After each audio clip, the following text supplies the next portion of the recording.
Season 53, War number 7, and we're up against Nefti. This time my team will be Werewolf by Night, Void and Omega Sentinel. I will be taking Path 9 in Section 1, Path 1 in Section 2, then a Bishop, Onslaught, as well as an Adam Warlock mini-boss, and that will be it for this war. So, I'm on Path 9 for once, and it's not a path that I usually take, but this time around my team was suited well enough for it to be able to take these two fights here. Starting off, we have a Werewolf by Night on the Hazard Shoot, Incinerate and Poison node along with Power Efficiency, and I will be taking the fight with Void. Now, my Void is only a 6-star, an Ascended one, and Maxing as well. He is immune to Incinerate, but has no protection against the poison or the rupture debuffs that Werewolf by Night can inflict even through the block with his mediums and special attacks. Now, essentially my game plan was to just try to survive this fight and play it slow, let the debuffs do the most of the work, and then try not to get cornered or the fight would get out of hand very quickly. But yeah, I didn't really do too well on that regard. However, Wolf himself is not really a scary defender, but on a node where he's gonna be spamming a ton of specials, and where I can't hit him for half of the fight due to the assumption poison, yeah, he can be a bit problematic to say the least. So here he triggered the Howl, I am still in my corner, any debuff on me gives him a big Fury passive from the nodes as well, and that means that any debuff I get after the first one will just be amplified due to the Fury, and it's not a fun time. So essentially I'm racing against the clock at this point, but luckily this is the only Void fight of the war for me, so as long as I just get it down it's fine, I don't need to waste any potions, and here one last special one and down he goes. Now Void, wouldn't consider him a great option for the fight, but it worked out, and that's all I can really say about that one. Then we have a Maestro on the Hazard Shoot, Incinerate and Poison node along with Power Focus 1, along with a few other nodes, mainly the Indestructible whenever the attacker gains a bar of power. The way to deal with this fight here with Werewolf by Night is to just play it slow, get to that special 2 by mostly howling, and then just avoid hitting the opponent during the poison phase of the Hazard Shoot node. Werewolf is not immune to any damaging debuffs or damaging effects, I guess, but he does reduce the duration of poisons by 90%, though I don't remember if that applies only to poison debuffs or passives as well. Regardless, the only poisons I need to worry about here are debuffs, so as you see, or as you have seen a few times already in this fight and currently, the poisons just fall off almost immediately. I believe they do a tick of damage beforehand, but that's fine. Werewolf does have a constant regeneration passive active whenever the curse is active as well, and while the regen is not very potent, it does scale with your missing health, so the worse the fight is going, the more regen you will be getting. Now at this point, the fight is almost over, I just need to get one more special 2 off here, and down he goes. Fight lasted a little bit over a minute, did take some damage, but overall, Werewolf by Night is a great option for Maestro on that specific Hazard Shoot node at least. He could do the fight on the first one as well, but that would be a lot of special baiting, and again you do need to watch out for the Incinerates. Then we have a Hulkling on the Never Back Down node, and I will be taking this fight with Werewolf by Night. This is a fairly simple one.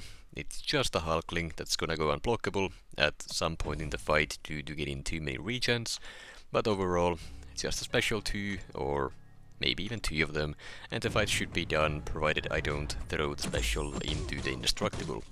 So that is something I do need to keep an eye on at the very least. Mystic Dispersion is also, it's good to have, but against someone who has a ton of buffs like a Hulkling here, it can be a little bit of too much power again at times, so that is also something to watch out for. first special 2 here, and I throw it into the indestructible, so I don't get the burst damage, and then for whatever reason I failed to dash away from that unblockable medium dash. I got comboed, took some damage, but it's just a 6-star Hulkling, and I run max inequity. I'm fully boosted, so getting comboed is not a big deal, so long as I don't eat a full-on special 2 with the double furies from him being unblockable. That could have ended badly, but a few basic attacks, that's fine. Probably just gonna cost me a potion, which is nothing new. And then we have a Havok on the buffet over time, and our overload nodes, and I am taking the fight with Omega Sentinel. This one I'm fairly sure I have taken previously in this season already. If not Havok, then at least someone on this node, and the fight goes about the same way as any other Omega Sentinel fight.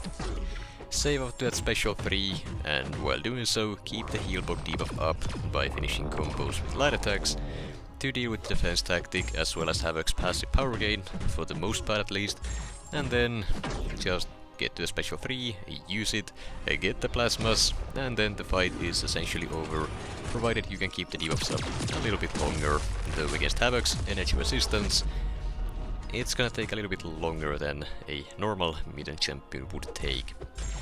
Now at this point I do have to mention though, whenever you're taking Havok with Omega Sentinel, never ever intercept him with a striker or a special attack. And the reason I say that is Omega Sentinel's auto block can trigger when she would otherwise be hit even during her special or striker animations. And basically what that means is the auto block will consume all of her armor up buffs, and if you have any plasmas on Havok, you're gonna start taking the plasma detonation over and over and over again before you can apply or trigger more armor ups, and that's just a easy, very easy and quick way to die to the fight. So once you get the plasmas up, don't get hit and never try to intercept with a special attack. And then, next up here we have a Bishop on the Power Snack and 1 too many hits miniboss node, and I will be taking the fight with Omega Sentinel. I hate taking this node because I always take damage from it, either due to the opponent being annoying, me making stupid mistakes, or simply just the power stings triggering off of my special 3. Whatever the case, I'm not a fan of it, but I've been on this node basically every single war, or at least most of them, so at this point I just gotta deal with it, and well, that's what I do. Plan is to only push this guy to his special 2s, which I was trying to do there as well, but Bishop thinks it's very funny to throw his special 1 into your block and trigger those incinerates. That's very fun of him, and I love fighting this guy for that reason. Now, I do need to play a little bit riskier here to get another heal block up for the power gain here, so by doing so he could have thrown another special 1 straight into me, but this time around he didn't. Honestly not sure why, considering I was more open than I was on the first one, but I'm not complaining. I needed the heal block up to deal with the defense tactic, otherwise I would be eating special 3s here, and that's not a good time. So at this point I got the fight back in track, but once again I took some unnecessary damage from the power stings due to the crappy interaction with the 1 too many hits node. Now with the plasmas up and the heal block up, once again all I gotta do is just keep them up by pausing them with light ending combos, and that's about it. Now I, for whatever reason, still can't consistently dex Bishop special 2. No clue why I'm having so much trouble with it, but that's the main reason I use the invulnerability boosts here. Even if I mess up the dex, at the very least I won't take damage from the actual hit. The following incinerate for some reason still deals damage, even though the damage should scale off of the damage the special dealt. And with the invulnerability boost, it shouldn't be dealing any damage, so I'm not really sure what's the problem there, but yeah, that might be something to keep an eye on, and once I figure it out I'll probably submit a bug report for that one. But moving on, next fight here is an Onslaught on the Scared Stiff, and Power Focus 2 miniboss node, along with Bubble Shield of course, and I am taking this fight with Werewolf by Night. Went ahead and took off the recoil masteries, since the last two fights are with Werewolf, and having them on, well, it's fine, but Werewolf just doesn't benefit as much from them as someone like Omega Sentinel does, and I'm trying to save on potions wherever I can, so spending the few units for a mastery change is not as bad as using the tens of thousands of loyalty points I would have to heal Werewolf up back to full before the final fight of the war. So this is just the cheaper alternative, at least in my opinion. The fight might take a little bit longer here, but it's safer and I will do it with less damage taken. Now Onslaught on this node, generally speaking, sucks because the Scare Stiff node, the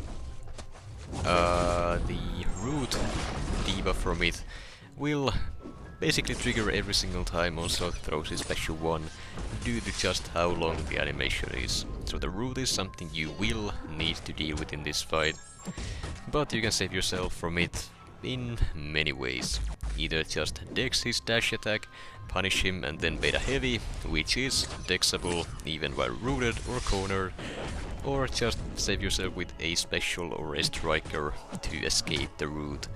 Though I guess with striker you're not escaping it, but you are still playing the time to let it expire and then getting a free opening afterwards. All in all, Werewolf by Night is just an excellent option for Onslaught, but with that said, basically anyone essentially who's not a metal champion can deal with Onslaught just fine, provided they don't also deal some of the damage over time effects that he ramps up Neuroshocks on. Werewolf just is a very safe option due to his ability to gain power as well as deal damage without really landing any hits. Then we have the final fight of the war, and Adam Warlock on the power efficiency and missing in action miniboss node, and I'm taking this fight with Werewolf by Night, of course, and this one is very simple. It's essentially just a normal Werewolf by Night fight, but I do need to watch out for the falter timer here, so to get the falter off of me, I went ahead and threw the special 2 there, even without the curse active. Got the falter on the opponent, and now I have the curse. I just gotta bait one more special one here, get in. I was a little bit too slow, so I did get faltered, but now with the help of MD I got backed up to another special 2, intercepted with that, and the fight is over. Full yellow bar finish, less than 50 seconds, and that will do it for this war. As for the results, we unfortunately ended up losing this 2-2, so we tied, but we lost on time, as we usually tend to do, which honestly kinda sucks, but we tried our best, to say the least.